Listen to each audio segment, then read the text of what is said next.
Hi. இப்போ நீங்கள் ஸ்க்ரீனில் பார்க்குறீங்க இல்லையா, இந்த வீடியோவில் இருக்கக்கூடிய ஆபத்தை நான் உங்களுக்கு விளக்கி சொல்லணும் அப்படிங்கிற அவசியமே இல்லை.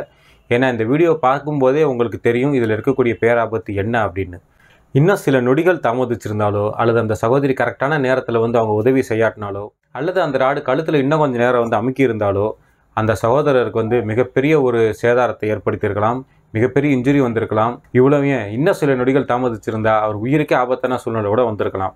இந்த வீடியோவில் நம்ம கற்றுக்கிறதுக்கு நிறைய பாடங்கள் இருக்குது. ஏன்னா ஜிம்முக்கு போகிற நிறைய பேர் இந்த தப்பை நமக்கு தெரிஞ்சோ தெரியாமலோ செஞ்சுக்கிட்டே இருக்கும். ஸோ இந்த வீடியோவிலேருந்து நம்ம கற்றுக்க வேண்டிய பாடங்கள் என்னென்ன, கரெக்டான முறையில் ஒர்க் அவுட் பண்ணுறது எப்படி, வெயிட் லிஃப்டிங் பண்ணும்போது நம்மளுடைய வெயிட்டை கரெக்டாக தூக்குறது எப்படி, கரெக்டாக மற்றவங்களுக்கு சப்போர்ட் பண்ணுறது எப்படி அப்படிங்கிற டீட்டெயிலை நம்ம கொஞ்சம் டீட்டெயிலாக பார்த்துருவோம். வாங்க வீடியோக்குள்ளே போகலாம்.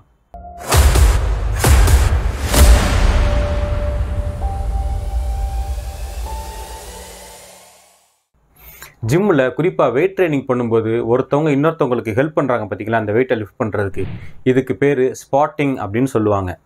பல ஜிம்முகளில் பல பேர் இந்த மாதிரி மற்றவங்களுக்கு ஸ்பாட்டிங் பண்ணுறதையும் இன்னொருத்தவங்களை கூப்பிட்டு தனக்கு ஸ்பாட்டிங் பண்ண சொல்கிறதையும் நம்ம நிறைய பேர் ஜிம்முக்கு போகிறவங்களா இருந்தால் நம்ம பார்த்துருக்கலாம். ஸோ இந்த ஸ்பாட்டிங் எதுக்காக பண்ண சொல்கிறாங்க அப்படிங்கிறத நம்ம தெரிஞ்சுக்கிறதுக்கு முன்னாடி நம்மளுடைய ஜிம் ஒர்க் அவுட்ஸ் எப்படி பண்ணணும், இந்த ஒர்க் அவுட்ஸ் நம்ம மசிலை எப்படி இம்பேக்ட் பண்ணுது அப்படிங்கிறத பற்றி நம்ம ஷார்ட்டாக தெரிஞ்சுக்கிடுவோம். பொதுவாகவே நம்ம உடம்புல மசில் க்ரோத் எப்போ நடக்கும் அப்படின்னா, நம்மளுடைய 80% ஒர்க் அவுட்னால நடக்கிறது கிடையாது. நம்ம உடம்புல மசில் க்ரோத் ஆகிறது நம்மளுடைய 20% எஃபர்ட்ஸ்னால தான். உதாரணத்துக்கு சொல்கிறேனே, நீங்கள் ஏதோ ஒரு மசிலை டார்கெட் பண்ணி ஒரு ஒர்க் அவுட் பண்ணுறீங்க. அதாவது நீங்கள் செஸ்ட் ப்ரெஸ்ஸோ அல்லது நீங்கள் ஒரு பைசிப்ஸ்கள் ஏதோ ஒரு ஒர்க் அவுட் பண்ணுறீங்க. உங்கள் மசிலோட கெப்பாசிட்டி ஒரு உதாரணத்துக்கு 50 கிலோ உங்களால் லிஃப்ட் பண்ண முடியும் அப்படின்னு வச்சுக்கோங்க. நீங்கள் அந்த 50 கிலோ மட்டும் தூக்கிட்டு திருப்பி அந்த வெயிட்டை கீழே வச்சிட்டிங்க அப்படின்னா, உங்களுடைய மசில்ஸ் தன்னுடைய கெப்பாசிட்டியால் எவ்வளோ பண்ண முடியுமோ அந்த அளவுக்கு தான் அது வேலை பார்த்துருக்கு. அப்படி இருக்கும்போது அந்த மசில் தன்னுடைய கெப்பாசிட்டிக்கு மீறி ஒர்க் பண்ணாததுனால அந்த மசிலில் பெருசாக எந்த ஒரு மாற்றமே வராது. ஸோ உங்களால் 50 கிலோ தூக்க முடியும், நீங்கள் 50 கிலோ தூக்கிட்டு கீழே வச்சிட்டிங்க. ஸோ மசில் தன்னுடைய கெப்பாசிட்டிக்குள்ளே எவ்வளோ பண்ண முடியுமோ அந்த வேலையை தான் பார்த்துருக்கு.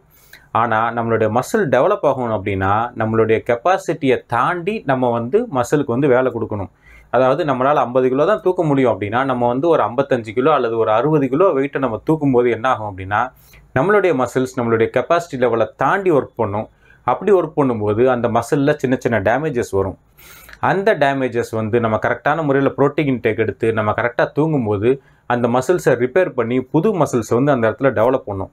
இப்படி பண்ணுறதுனால தான் நம்ம உடம்புல மசில் பல்க் ஆகுது. அதாவது நம்ம மசில்ஸ் பெருசாகுது.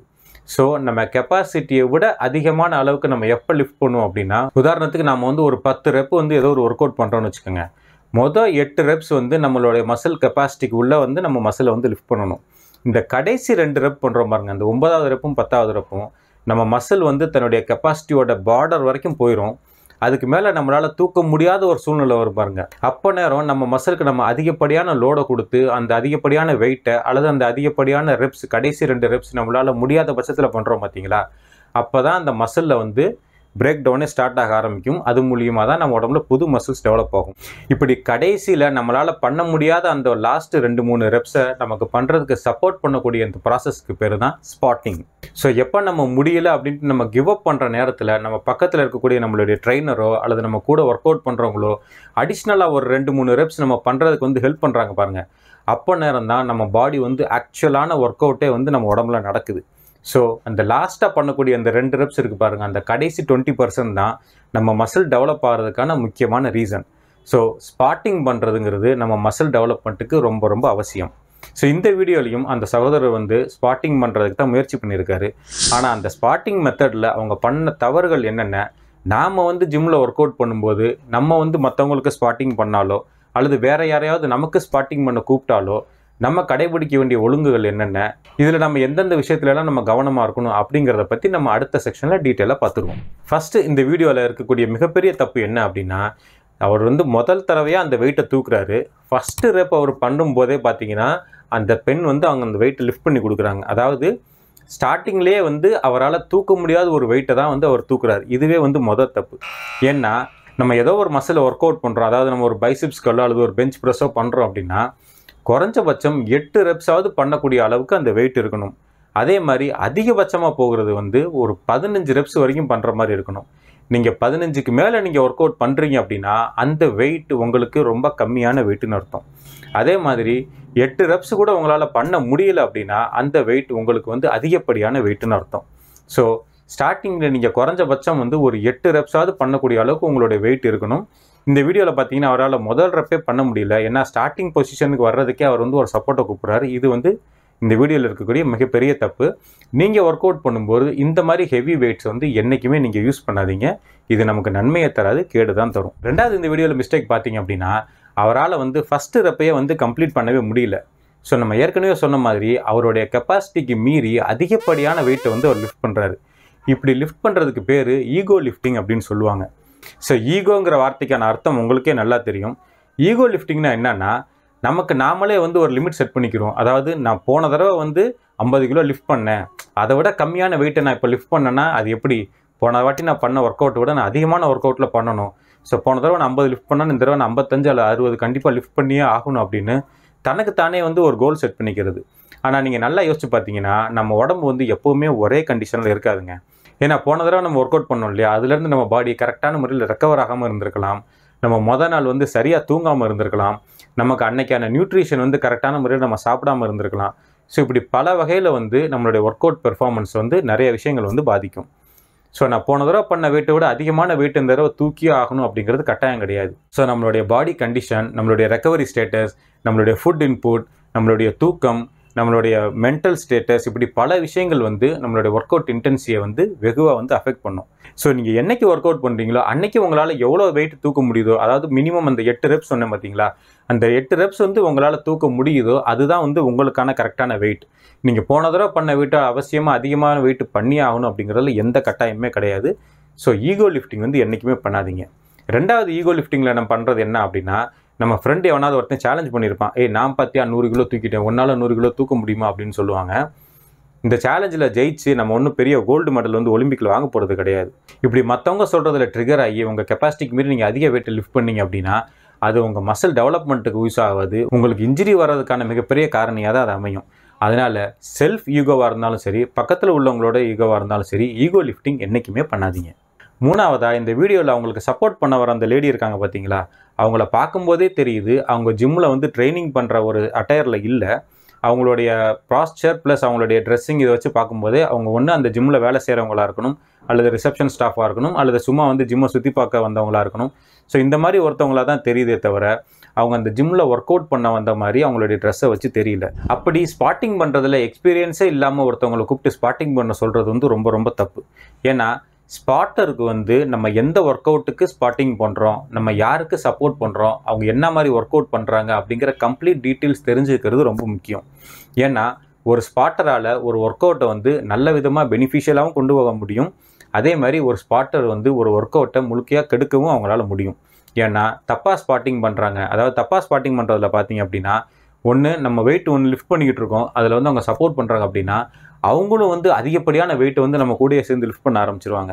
ஸோ நம்மளுடைய கோல் வந்து இந்த கடைசி 2-3 ரெப்ஸை வந்து நம்ம கொஞ்சம் எக்ஸ்ட்ராவாக பண்ணி நம்மளுடைய மசிலை வந்து பிரேக் டவுன் பண்ணுறது தான். ஆனால் அவங்க வந்து அதிகப்படியான வெயிட்டை நம்ம கூட சேர்ந்து சப்போர்ட் பண்ண ஆரம்பிக்கும் போது பார்த்தீங்கன்னா நம்ம மசிலுக்கு எந்த அளவுக்கு லோடு வரணுமோ அந்த அளவுக்கு லோடு நம்ம மசிலுக்கு வரவே வராது. ஸோ ஓவர் ஸ்பாட்டிங் பண்ணும்போது நம்ம எதுக்காக ஒர்க் அவுட் பண்ணுறோம், நம்ம எதுக்காக ஸ்பாட்டிங் பண்ணுறோம் அப்படிங்கிற அடிப்படையே வந்து அந்த இடத்துல வந்து டேமேஜ் ஆகிடுது. ரெண்டாவது, சில பேருக்கு வந்து கரெக்டாக எப்படி ஸ்பாட்டிங் பண்ணணும்னு தெரியாது. அப்படி தெரியாமல் அண்டர் ஸ்பாட்டிங் பண்ணாங்க அப்படின்னா இப்போ நீங்கள் வீடியோவில் பார்க்குறீங்களா இந்த மாதிரி சில ரிசல்ட்டுகள் தான் வரும். ஸோ நீங்கள் ஸ்பாட்டிங் பண்ணும்போது கரெக்டான ஸ்பாட்டரை வந்து நீங்கள் செலக்ட் பண்ணுங்கள். கரெக்டான ஸ்பாட்டரை செலக்ட் பண்ணுறதுக்கு சில முக்கியமான தகுதிகள் என்னென்ன அப்படின்னா, நீங்கள் யாரை ஸ்பாட்டிங் பண்ண கூப்பிட்றீங்களோ அவங்க அந்த ஒர்க் அவுட்டை பற்றி நல்லா தெரிஞ்சவங்களாக இருக்கணும், பாயிண்ட் நம்பர் 1. ரெண்டாவது, உங்களுக்கு ஸ்பாட்டிங் பண்ண வர்றவங்க நீங்கள் எந்த வெயிட்டை தூக்குறீங்களோ அதை விட அதிகமான வெயிட்டு தூக்கக்கூடிய அளவுக்கு கெப்பாசிட்டி உள்ளவங்களாக இருக்கணும். ஏன்னா நம்ம ஒரு ஒர்க் அவுட் பண்ணும்போது பார்த்தீங்கன்னா நம்ம கரெக்டான பாஸ்டரில் இப்போ பெஞ்ச் ப்ரெஸ் பண்ணுறோம் அப்படின்னா நம்ம கரெக்டாக அந்த பெஞ்சில் படுத்து கரெக்டாக அந்த பெஞ்ச் ப்ரெஸ்ஸோட லோடு எங்கே வரணும், அந்த பார் எந்த பொசிஷனில் இருக்கணும் அப்படிங்கிறத கரெக்டான ஒரு இடத்துல இருந்து நம்ம அந்த வெயிட் பண்ணுவோம். ஆனால் நமக்கு பின்னாடி நின்று அந்த வெயிட்டை சப்போர்ட் பண்ணி தூக்கி விடுறாங்க பாருங்கள், அவங்களால வந்து கரெக்டாக அந்த வெயிட்டுக்கு பேலன்ஸ் பண்ணி நிற்க முடியாது. ஏன்னா அவங்க வந்து அந்த வெயிட்டோட கொஞ்சம் தூரமான ஒரு இடத்துல நிற்பாங்க. அங்கேருந்து அவங்க குனிஞ்சு நம்ம கையை நீட்டி எக்ஸ்டெண்ட் பண்ணி தான் வந்து நமக்கு சப்போர்ட் பண்ணுவாங்க. அப்போ நம்ம வெயிட்டு தூக்குறத விட அவங்களுடைய கெப்பாசிட்டி ஜாஸ்தியாக இருந்துச்சுன்னு வைங்களேன், அப்போ தான் அவங்களால இந்த அதிகப்படியான லோடை வந்து சப்போர்ட் பண்ண முடியும். அப்படி இல்லாமல் நம்ம எந்த வெயிட்டு தூக்குறோமோ அந்த வெயிட்டே தூக்க முடியாத ஒருத்தவங்களை கூட்டி சப்போர்ட் பண்ண சொன்னோம் அப்படின்னா அவங்களால அந்த வெயிட்டை இந்த மாதிரி எமர்ஜென்சி சுச்சுவேஷனில் எப்படி ஹேண்டில் பண்ணணும் அப்படிங்கிறது தெரியாது. ஏன்னா அவங்க கெப்பாசிட்டியை விட அதிகமான வெயிட்டை வந்து அவங்க வந்து அந்த இடத்துல தூக்க போகிறாங்க. அதுவும் ப்ராப்பரான பாஸ்டர் இல்லாமல் ஒரு டிஃபிகல்ட்டான ஒரு இடத்துலேருந்து அந்த வெயிட்டை தூக்குறாங்க. ஸோ கண்டிப்பாக அவங்களால அந்த வெயிட்டை வந்து ஹேண்டில் பண்ணவே முடியாது. ஸோ நீங்கள் ஒருத்தருக்கு ஸ்பாட்டிங் பண்ண போகிறீங்க அப்படின்னா நீங்கள் ஸ்பாட்டிங் பண்ணக்கூடிய அந்த வெயிட் வந்து நீங்கள் கம்ஃபர்டபுளாக தூக்கக்கூடிய ஒரு வெயிட்டாக இருக்கணும். அதே மாதிரி நீங்கள் ஒருத்தரை ஸ்பாட்டரை செலக்ட் பண்ணுறீங்க அப்படின்னா அவங்க நீங்கள் தூக்கக்கூடிய வெயிட்டை விட அதிகப்படியான வெயிட்டை கம்ஃபர்டபுளாக தூக்கக்கூடிய ஒருத்தவங்களாக இருக்கணும். ஸோ ஸ்பாட்டரை செலக்ட் பண்ணும்போது இந்த அடிப்படையான விஷயத்தை என்றைக்குமே மறந்துடாதீங்க. 4வது, நம்ம ரேண்டமாக யாரையோ ஒருத்தரை கூப்பிட்டு வந்து நீங்கள் எனக்கு ஸ்பாட்டராக இருங்க அப்படின்லாம் வந்து சொல்லிடக்கூடாதுங்க. ஏன்னா ஸ்பாட்டிங் அப்படிங்கிறது ஒரு டீம் ஒர்க். இன்றைக்கி நான் என்ன ஒர்க் அவுட் பண்ணுறேன், அதில் எவ்வளோ வெயிட்டு தூக்க போகிறேன், அதில் எத்தனை ரெப்ஸ் பண்ண போகிறேன், எனக்கு கடைசி எத்தனாவது ரெப்பில் வந்து எனக்கு சப்போர்ட் வேணும், எந்த அளவுக்கு சப்போர்ட் வேணும், இப்படிங்கிற மாதிரி டீட்டெயில்ஸ் எல்லாத்தையும் அந்த ஒர்க் அவுட் பண்ணுறவங்களும் அந்த ஸ்பாட்டிங் பண்ணுறவங்களும் முதல்ல பேசி டிஸ்கஸ் பண்ணி ஒரு அக்ரிமெண்ட்டுக்கு வந்ததுக்கு அப்புறம் தான் வந்து அவங்க ஒர்க் அவுட் பண்ணவே ஆரம்பிக்கணும். ஸோ இது வந்து ரேண்டமாக யாரோ ஒருத்தவங்க ஜிம்மில் நான் பார்த்தேன், சரி பக்கத்தில் வாங்க நான் ஒர்க் அவுட் பண்ண போகிறேன் ஸ்பாட்டிங் பண்ணுங்க அப்படின்ற மாதிரி வந்து என்றைக்குமே ஸ்பாட்டிங் இருக்கக்கூடாது. நீங்கள் ஸ்பாட்டருக்கும் அந்த ஒர்க் அவுட் பண்ணுறவங்களுக்கு நடுவில் இந்த கான்வர்சேஷன்ஸ் எல்லாம் கரெக்டாக நடந்து அவங்க கரெக்டான முறையில் ஸ்பாட்டிங் பண்ணுவாங்களா அப்படிங்கிறது என்ஷூர் பண்ணிட்டு தான் வந்து நம்ம ஸ்பாட்டிங் பண்ணவே ஆரம்பிக்கணும். ஸோ ஸ்பாட்டிங் அப்படிங்கிறது ஒரு டீம் ஒர்க். ஏன்னா இந்த டீமில் இந்த 2 பேரில் யார் ஒருத்தர் தப்பு பண்ணாலும் அதோட ரிசல்ட் வந்து நம்ம சொல்லிக்கிற மாதிரி இருக்காது. அதுலேயும் குறிப்பாக யார் அந்த வெயிட்டை தூக்குறாங்களோ அவங்களுக்கு மிகப்பெரிய ஒரு பாதகமான ஒரு விஷயமாக தான் அது அமையும். அதனால் ரேண்டமாக யாரையும் கூப்பிட்டு நீங்கள் வந்து ஸ்பாட்டிங் பண்ண சொல்லாதீங்க. உங்கள் ஜிம்மில் இருக்கக்கூடிய ட்ரெயினர்ஸ் வந்து இதுக்கான ஒரு பெஸ்ட் ரிசோர்ஸ். ஸோ அவங்கள கூப்பிட்டு ஸ்பாட்டிங் பண்ண சொல்லுங்கள். ஏன்னா அவங்களுக்கு உங்களுடைய ஒர்க் அவுட் ப்ளஸ் அதை பற்றின நாலேஜ் எல்லாமே அவங்களுக்கு கம்ப்ளீட்டாக இருக்கும். அல்லது உங்களுக்குன்னு ஸ்பாட்டிங் பண்ணுறதுக்கு ஒரு 2-3 பேரை வந்து உங்கள் ஜிம் பட்டியாக நீங்கள் வந்து செலக்ட் பண்ணி வச்சுக்கோங்க. உங்களுக்குள்ளே நீங்கள் ஒரு டீம் ஃபார்ம் பண்ணிக்கோங்க. நான் ஒர்க் அவுட் பண்ணும்போது நீ எனக்கு ஸ்பாட்டிங் பண்ணு, நீ ஒர்க் அவுட் பண்ணும்போது நான் உனக்கு ஸ்பாட்டிங் பண்ணுறேன் அப்படின்ட்டு ஒரு 2-3 பேர் கூட இந்த மாதிரி நீங்கள் சிங்க்ரனைஸ்டாக ஒர்க் பண்ண ஆரம்பிச்சிங்க அப்படின்னா யாரோட கெப்பாசிட்டி எவ்வளவு, எந்த அளவுக்கு ஸ்பாட்டிங் பண்ணணும் அப்படிங்கிறது இன்னொருத்தவங்களுக்கு தெரியும். ஸோ நம்மளுடைய ஒர்க் அவுட் எஃபெக்டிவாக எஃபிஷியண்ட்டாக இருக்கிறதுக்கும் இந்த மாதிரி இன்ஜுரியிலேருந்து தவிர்த்துக்கிறதுக்கும் இப்படி ஒரு டீம் ஒர்க்காக நம்ம ஒர்க் பண்ணுறது நமக்கு ரொம்ப பயனுள்ளதாக இருக்கும். 5வதா, இந்த வீடியோவில் நான் பார்த்த ஒரு மிகப்பெரிய தப்பு என்ன அப்படின்னா அவங்க வந்து ஒரு ஜிம் என்வாயர்மெண்ட்டில் தான் அந்த ஒர்க் அவுட்டை பண்ணுறாங்க. ஆனால் அந்த ஜிம்மில் வந்து இந்த அளவுக்கு அவங்க ஸ்ட்ரகிள் பண்ணும்போது யாருமே தூக்கி விட வரல. காரணம் அந்த ஜிம்மில் அப்போ நேரம் வேறு யாருமே இல்லை. ஸோ நீங்கள் நார்மலாக ஒர்க் அவுட் பண்ணாலும் சரி அல்லது இந்த மாதிரி ஒரு ஹெவி வெயிட் பண்ணும்போது யாரையாவது ஒருத்தரை ஸ்பாட்டராக வச்சுக்கிட்டாலும் சரி, ஜிம் வந்து எப்போ க்ரௌடாக இருக்குமோ அந்த மாதிரி நேரத்தில் நீங்கள் போய் ஒர்க் பண்ணுங்கள். அப்படி தனியார நேரத்தில் போகிறீங்க அப்படின்னா கண்டிப்பாக உங்கள் பக்கத்தில் 2 பேர் இருக்காங்களா அப்படிங்கிறது நீங்கள் என்ஷூர் பண்ணிக்கோங்க. ஏன்னா ஜிம்மில் ஒரு 10-15 பேர் இருக்காங்கன்னு வைங்க, இந்த மாதிரி ஒரு சூழ்நிலைனா யாராவது ஒருத்தர் வந்து உங்களை வந்து அந்த சிச்சுவேஷன்லேருந்து காப்பாற்றுவாங்க. அந்த வெயிட்டை வந்து உங்கள் உடம்புலேருந்து அகற்றுறதுக்கு வந்து ஒரு 2-3 பேர் டக்குன்னு வந்து அந்த இடத்துல வந்து உங்களுக்கு ஹெல்ப் பண்ணியிருப்பாங்க.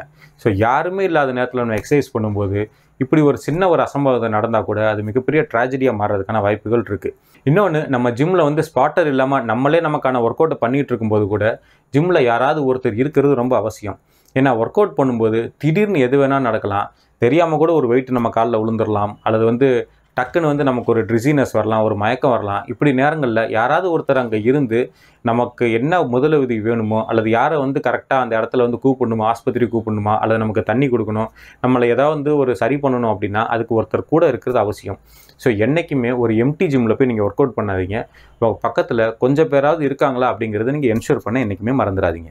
ஃபைனலாக ஒன்றே மட்டும் சொல்லிக்கிறேன், நம்ம ஜிம்முக்கு போய் எக்ஸசைஸ் பண்ணுறது நம்மளுடைய ஃபிசிக்கல் ஹெல்த்தை இன்க்ரீஸ் பண்ணுறதுக்கு தானே தவிர நம்ம ஜிம்மில் போய் ஒர்க் அவுட் பண்ணுறதுனாலே நமக்கு ஒரு இன்ஜுரி வந்து நம்மளுடைய நார்மல் ஹெல்த்தையும் டிட்டோரியேட் பண்ணுற மாதிரி நம்மளுடைய ஆக்டிவிட்டீஸ் என்றைக்குமே இருந்துடக்கூடாது. ஸோ நீங்கள் ஜிம்மில் போய் ஒர்க் அவுட் பண்ணாலும் சரி, அது வெளியே ஒர்க் அவுட் பண்ணாலும் சரி, உங்களுடைய ஒவ்வொரு அசைவும் உங்களுடைய ப்ராக்ரஸ்க்கு ஹெல்ப் பண்ணுதா அப்படிங்கிறத நீங்கள் எப்போவுமே என்ஷூர் பண்ணுங்கள். ஈகோ லிஃப்டிங் பண்ணுறதுனாலையோ அல்லது வந்து இன்றைக்கி நான் நிறையா பண்ணிட்டேன் அப்படின்னு தனக்கு தனியாக ஒரு சாட்டிஸ்ஃபேக்ஷன் வரணும் அப்படிங்கிற காரணத்துக்காகவோ அதிகப்படியான வெயிட்டையும் தப்பான முறையில் எக்ஸசைஸும் பண்ணி உங்கள் உடம்புக்கு நன்மை தரதுக்கு பதிலாக அது உங்கள் உடம்புக்கு கெடுதல் வராமல் இருக்கிற மாதிரி உங்களுடைய ஆக்டிவிட்டீஸ் இருக்கா அப்படிங்கிறத நீங்கள் எப்போயுமே செக் பண்ணிக்கோங்க. ஸோ மறுபடியும் சொல்கிறேன், நமக்கு ஒரு ஃப்யூச்சர் இருக்குது, நமக்கு பல கமிட்மெண்ட்ஸ் இருக்குது, நம்மளை நம்பி நம்மளுடைய ஃபேமிலி மெம்பர்ஸ் இருக்காங்க. ஸோ நம்ம பண்ணக்கூடிய செயல்கள், ஒர்க் அவுட்ஸ் எல்லாமே நம்மளுடைய ஆரோக்கியத்துக்கு சப்போர்ட் பண்ணுதா அப்படிங்கிறதுல மட்டும் என்றைக்குமே ஃபோக்கஸ் பண்ணும். ஸோ ஃப்ரெண்ட்ஸ், இன்றைக்கி நான் நெட்டில் இந்த வீடியோவை பார்த்தேன். ஸோ வீடியோவை பார்க்கும்போது இந்த மாதிரி தவறுகள் வந்து நமக்குலாம் நடந்துடக்கூடாது அப்படிங்கிறதுனால தான் ஜிம்முக்கு போகக்கூடிய நம்மளுடைய ஃப்ரெண்ட்ஸ் கிட்ட இந்த வீடியோவை ஷேர் பண்ணணும் அப்படின்னு ஆசைப்பட்டேன். ஸோ எனக்கு தெரிஞ்ச சில கருத்துக்கள், இந்த மாதிரி சிச்சுவேஷன்ஸ் வந்து நம்ம எப்படி அவாய்ட் பண்ணலாம் அப்படிங்கிறத இந்த வீடியோவில் நான் ஷேர் பண்ணியிருக்கேன். வீடியோட கண்டென்ட் உங்களுக்கு பிடிச்சிருந்துச்சுன்னா லைக் பண்ணுங்கள். ஜிம்முக்கு போகக்கூடிய உங்களுடைய ஃப்ரெண்ட்ஸ் அண்ட் ஃபேமிலி மெம்பர்ஸ் எல்லாருக்கும் வந்து இந்த வீடியோவை நீங்கள் ஷேர் பண்ணுங்கள். அடுத்து ஒரு இன்ஃபர்மேட்டிவான இன்ட்ரெஸ்டிங்கான வீடியோவில் நான் உங்களை மீட் பண்ணுறேன். பாய்.